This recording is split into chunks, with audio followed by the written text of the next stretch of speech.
इंद्रनगर गांव में 3 भाई रहते थे। सबसे बड़े का नाम रामू था, दूसरे का नाम शामू और सबसे छोटे का नाम गोपाल था। उनके पिता का देहांत हो चुका था और तीनों भाइयों की शादी भी हो चुकी थी। एक दिन तीनों भाई अपने पिता की संपत्ति आपस में बांटने के लिए बैठे। रामू बोला, देखो भाइयों, मैं सबसे बड़ा हूँ, इसलिए मैं ही संपत्ति का बंटवारा करूंगा। क्या तुम दोनों को मंजूर है? भैया, आप बड़े हैं, आप जैसा ठीक समझें वैसा ही करें। आप दोनों मेरे बड़े भाई हैं, मेरे लिए तो आप पिता के समान हैं। आप जो फैसला करेंगे मुझे मंजूर होगा। रामू बोला, ठीक है, सबसे पहले खेतों का बंटवारा करते हैं।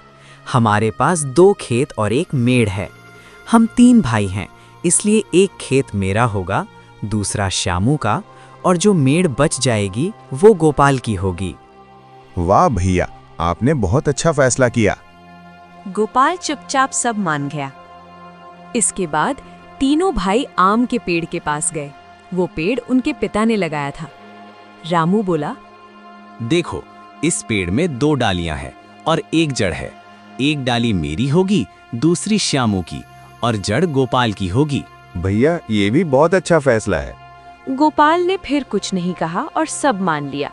इसके बाद तीनों भाई घर के पास आए। रामू बोला, इस घर में 4 कमरे और 1 छत है। 2 कमरे मेरे होंगे, 2 कमरे श्यामू के, और जो छत है वो गोपाल की होगी। ये सुनकर गोपाल बहुत दुखी हुआ, लेकिन फिर भी उसने कुछ नहीं कहा। इतने में श्यामू बोला, भैया, आप एक जरूरी चीज भूल गए। वो क्या? रामू बोला, पिताजी ने कुछ पैसे भी छोड़े थे। रामू अंदर गया और एक घड़ा लेकर आया। उस घड़े में बहुत सारे सिक्के थे। अब इनका बंटवारा कैसे होगा?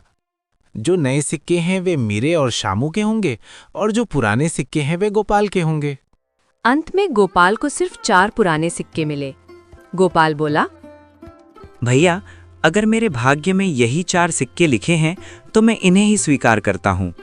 जब गोपाल घर के अंदर जाने लगा तो रामू ने उसे रोक लिया।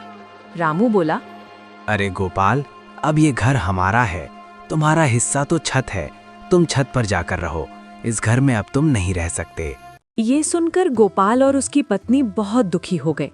दोनों को घर से बाहर निकाल दिया गया। अब गोपाल और उसकी पत्नी गांव के तालाब के किनारे एक छोटी सी झोपड़ी में रहने लगे। गोपाल की पत्नी पद्मा बहुत दुखी थी। वो बोली, तुम्हारे भाइयों ने तुम्हारे साथ बहुत अन्याय किया है। खेत के नाम पर मेड़, पेड़ के नाम पर जड़, घर के नाम पर छत और पैसों के नाम पर सिर्फ 4 सिक्के। गोपाल बोला, अब इन बातों का क्या फायदा? जो होना था वो हो गया। फिर गोपाल उन 4 पुराने सिक्कों को लेकर गांव के मुखिया के पास गया। गोपाल बोला, मुखिया जी, क्या आप इन पुराने सिक्कों के बदले मुझे कुछ नए सिक्के दे सकते हैं? मुखिया ने सिक्के देखकर कहा, गोपाल, ये सिक्के अब किसी काम के नहीं हैं। इनके बदले तुम्हें कोई पैसे नहीं देगा। गोपाल बहुत दुखी हो गया। मुखिया ने कहा, मुझे तुम्हारी हालत देखकर बहुत दुख हो रहा है। तुम और तुम्हारी पत्नी कल से मेरे खेतों में काम करो। मैं तुम्हें अच्छा मेहनताना दूंगा। गोपाल ने धन्यवाद कहा और काम करने के लिए तैयार हो गया। अगले दिन से गोपाल और उसकी पत्नी मुखिया के खेतों में काम करने लगे और किसी तरह अपना गुजारा करने लगे।